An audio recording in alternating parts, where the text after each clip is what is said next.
আজ আমরা চলেছি এক পাহাড়ি রাজ্যে, যেখানে ঐতিহ্য, রহস্য আর সাহস একসাথে বেঁচে আছে।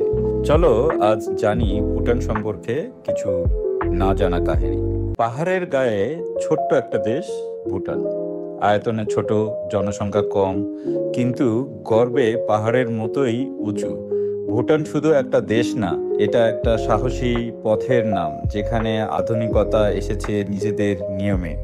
এক সময় অঞ্চল ভিত্তিক বিভক্ত ছিল এই ভূখণ্ড, তবে 1700 শতকে শক্তিশালী নেতৃত্ব দেশকে একত্র করে। ভুটান তখন রচনা করে তার প্রথম রাজনৈতিক কাঠামো। লড়াই, নেতৃত্ব আর ঐক্যের মধ্য দিয়ে তাদের জন্ম হয় একটি পরিচিতি নিয়ে। 1907 সাল, ভুটানের ইতিহাসে এক নতুন অধ্যায় শুরু হয়। উগেন ওয়াংচুং হন দেশের প্রথম রাজা। রাজতন্ত্র প্রতিষ্ঠিত হয়, তবে এক নায়ক নয়, এটা ছিল এক দায়িত্বশীল নেতৃত্ব।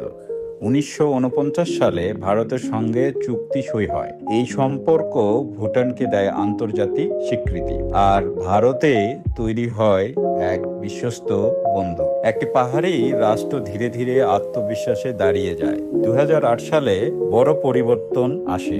রাজতন্ত্র থেকে ভুটান পরিণত হয় একটি সাংবিধানিক গণতন্ত্রে। সংবিধান তৈরি হয়, নির্বাচন হয়, সংসদ গঠিত হয়। তবুও রাজ্য থাকেন দেশের ঐতিহ্য আর স্থিতিশীলের প্রতীক হয়ে। আজকের ভুটান আধুনিক, তবে নিজের মতো করে। তারা প্রযুক্তি নিয়েছে, তবুও হারায় নাই নিজের পরিচয়। ছোট একটা দেশ হয়েও ভুটান দেখিয়ে দিয়েছে নিজের শিকড় আঁকড়ে ধরেই আগামীর দিকে এগিয়ে যাওয়া যায়।